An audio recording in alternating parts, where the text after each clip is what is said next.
Um alimento orgânico deve apresentar em sua embalagem o selo de uma instituição certificadora. Eu coloquei aqui, né, para vocês, por exemplo, se ligarem o que é. O que é um alimento orgânico, né? Aquele alimento, para poder ser chamado de alimento orgânico, ele não pode ser produzido com a presença de agrotóxicos, né? Como fala Leandro, né? Como é que ele fala? Eita, esqueci agora, alguém me lembra. Ele não gosta de agrotóxico. Agrorremediadores, alguma coisa assim. Tá certo? Fitoauxiliares, não lembro, um nomezinho que ele fala. Então você não pode usar agrotóxicos, tá? Garantindo ao consumidor que, além de ser um alimento isento de agrotóxicos, também é produzido com técnicas planejadas e controladas, tá certo? Então você tem que utilizar muito da biologia, tá certo? É como se você utilizasse menos da química e mais da biologia para ser um produto orgânico. A técnica de produção desses alimentos causa menor impacto aos recursos naturais, contribuindo para melhorar a qualidade de vida das pessoas, tá certo?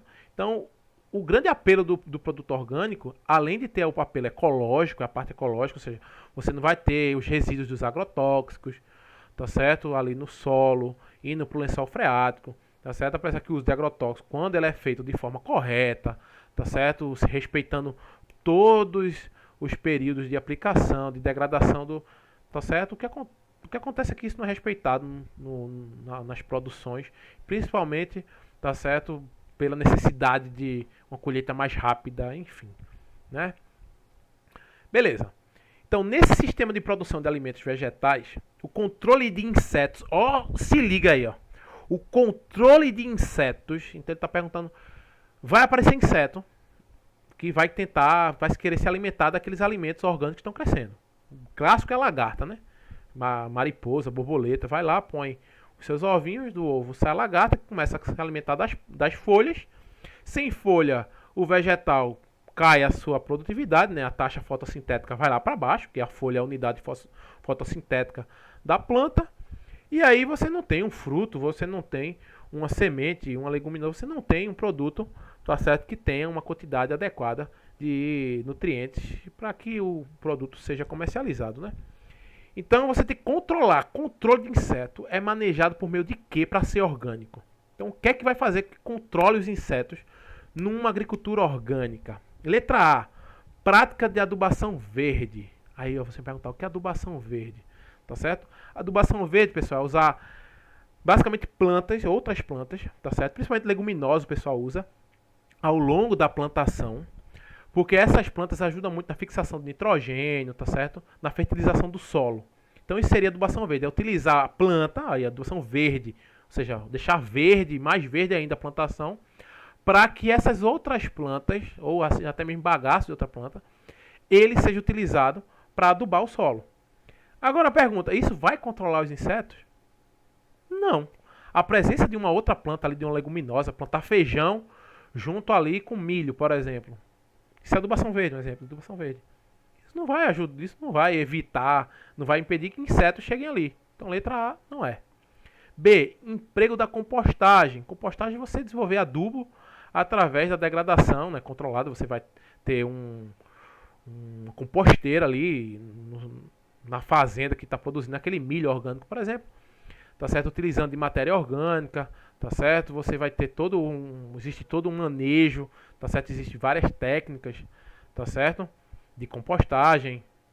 E aí você colocou a compostagem ali ao longo da plantação. Pergunta, isso vai controlar os insetos? Não. Você está adubando ali, está fazendo a compostagem, os insetos continuam ali. Inclusive, se foi feita de forma errada a compostagem, se tiver excesso de matéria orgânica, você vai atrair mais insetos. Ok? Então não é letra B. Letra C, controle da irrigação do solo. Okay, você vai aumentar então a irrigação para que as lagartas morram afogadas. Você vai acabar com a sua plantação também.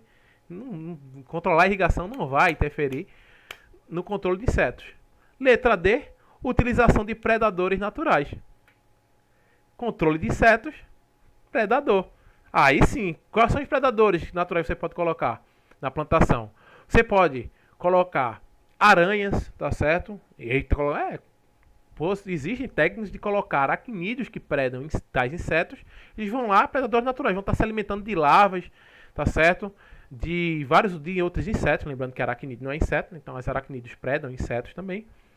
Eles são artrópodes, que nem os insetos, mas não são insetos. Você pode ter nematódios, tá certo? Que são basicamente predadores, são parasitas. Você pode borrifar, existem misturas com nematódios, tá certo? Com vermes, né? Nematelmintos que infectam as larvas de borboleta, de mariposa e acaba com a larva por dentro, tá certo? Enfim, que mais? As pulgões também, tá certo? Várias espécies, tá certo? Que predam ou que infectam outros insetos e matam esses insetos. Ou seja, você está utilizando esse nome que a gente chama de controle biológico, tá certo? É você fazer o controle de uma espécie utilizando uma outra espécie, tá certo?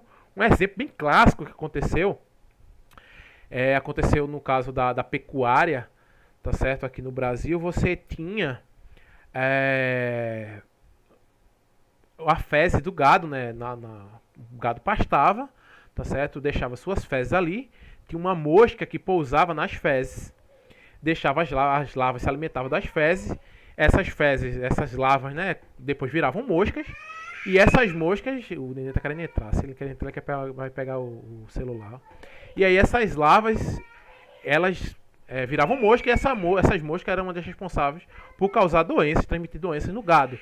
E aí qual foi a ideia? Trouxeram-se besouros para essas localidades, na verdade se importou algumas espécies de besouros. E o que é que eles fazem? São os famosos rola bosta, o Neném quer entrar, depois ele para, ele quer que eu brinque com ele. Daqui a pouco eu tô terminando a live e eu vou brincar com o Neném, que é a hora de brincar com ele. Eles fazem essas bolinhas de fezes, tá certo? Eles pegam parte das fezes, enrolam, fazem uma bola e enterram essas fezes, põem os ovos, para que as larvas do besouro, que não transmite a doença pro gado, tá certo? Elas depois saiam dessas fezes, né, na forma de besouro. E, enfim, qual foi a sacada disso? Quando o besouro faz essa bola e rola essa bosta, daí o nome rola bosta, ele impede que a mosca chegue lá na fezes e ponha a sua larva. Ou se ela já botou, você tem agora a larva do besouro, que é bem maior do que a larva da mosca, se alimentando dessas fezes. Tá certo? Então a larva da mosca acaba perdendo a parada. Tá certo? Então isso é um tipo de controle biológico, que é o que está acontecendo aqui. Por que não é a letra E? O uso de sementes inoculadas com risóbio.